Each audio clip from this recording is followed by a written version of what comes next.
Hey everybody, I'm making this video in lieu of having an hour-long meeting with us all together in the same chat. So hopefully this can help you understand, internalize, and then provide feedback on the modules for next week, which are modules 6, 7, and 8. And that is the week of, oh my goodness, the 20th through the 24th of April. Keep in mind it is really important that you are clear on this, especially the modules for Friday, as I will not be here on Friday. I have the day off, so please do the prep and go through all the lessons on your own to make sure you are clear on what is expected. Okay, so we are in the Network Managed Drive right here on week 3, April 20th to 24th. You will see here that you have a teacher guide. That is a kind of written guide for you. Start here for sure, read through. It has the YouTube link. So I would suggest like going through that first, making sure you are clear on what the lesson is. Then you also have two documents aside from the PowerPoint for today. So this one is the proyecto that they will be doing. Students are going to be, I adapted like a summative project that I have used in class before. And obviously it will not be a summative project, but it will be a formative grade that will go in our grade books next week. And this is the guide. If you did it last year or have done this project before, it should be very, very similar. I've just shortened some of the requirements and then given less options. So students are making an individual cooking show video and then a recipe card that goes along with some like culturally important dish from a Spanish-speaking country. This is a ceviche recipe. So just to get them kind of reading, looking into vocab, comprehending, stuff like that. Here is the PowerPoint, which you will see and be walked through in the video that I made for students.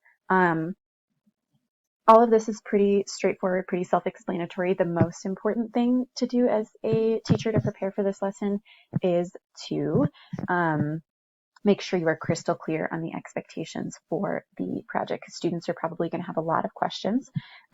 So I would love for some feedback questions on that piece of this, just so you can, go forward and answer questions. There is an exit ticket in this module. It is on Edge Elastic.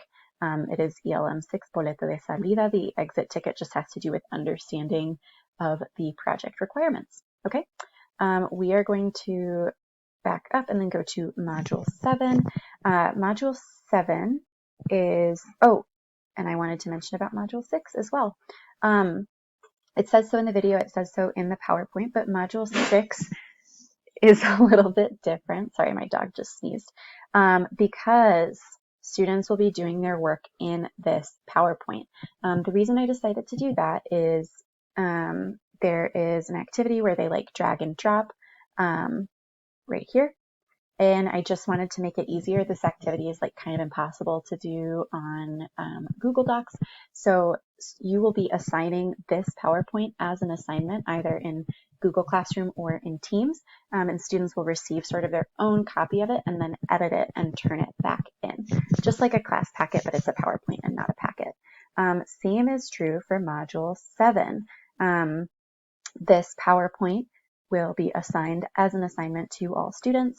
And they will edit it with their work. Okay.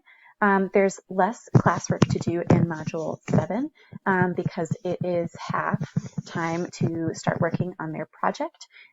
You will see though that there are these two kind of guide documents. There's the recipe card planning guide and there is the video planning guide. If you haven't had a chance to fully internalize Module 6 yet, this is just going more into depth and giving students really a step-by-step approach so that they, can feel successful and be mostly independent, right? Fingers crossed, in terms of their completion of this project. As always, I would say start with the teacher guide. That is just going to walk you through pretty clearly, like what you need to be doing, and then there's the video in here as well. So again, it's probably easiest to start there. Once again, there is a boleto de salida. There is an exit the ticket, which is on Edulastic. It is not the requirements for the project, but sort of progress on the project. So this will enable you to, in a really clear way, get a pulse for like, do students understand? Are they working? Have they completed anything yet? And all of that good stuff. So that is what we are doing here. The goal here is they are watching an example of a project that I had from a student last year to sort of get a framework, and then using that to move into working on their own project. Module 8, I don't have much to say to you. There is just the teacher guide because it is independent work time. I wanted to make sure, with our new guidelines of eSchool, that I provided a decent amount of time during the module to work on this. So I haven't created an additional PowerPoint or class packet for this module. What I would suggest we sort of go back to if students are needing guidance and needing something to work on, it would be to work on these two documents, which, as I started in the last module, have green boxes where students are expected to complete work and or brainstorm. In the videos for Module 7 and Module 8, I've been super clear and super insistent with students that they should be exhausting all of their resources before they come to you asking for help. Just because I think this is an awesome opportunity for students to really like flex that muscle of independence and figuring things out themselves and using resources before immediately asking questions of teachers. So I would ask of all of you guys, I think it would be really helpful to hold that bar super strong, like, obviously accommodating for students who are exceptional learners, but I think this is a really awesome opportunity to sort of let students loose and have them figure it out. Let me just double check my guidelines for what I need to share with you guys during this video. The feedback I would love, obviously in terms of high level feedback, just like looking at these materials and asking the question, do these, objectives make sense for what we need from Spanish 2 students?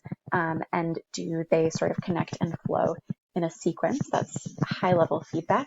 And then in terms of the lower level stuff, do the activities within class sort of drive toward the objectives stated?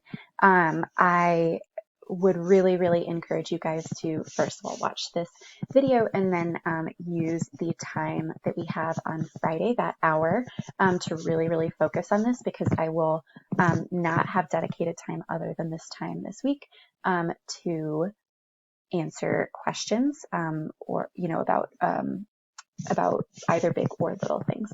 So this is the time to do it. Thanks so much for watching this video. I'm going to put my face back on. Hopefully it is helpful for you guys. And then obviously after going through this, if you have questions, I'm really happy for feedback there. Thank you.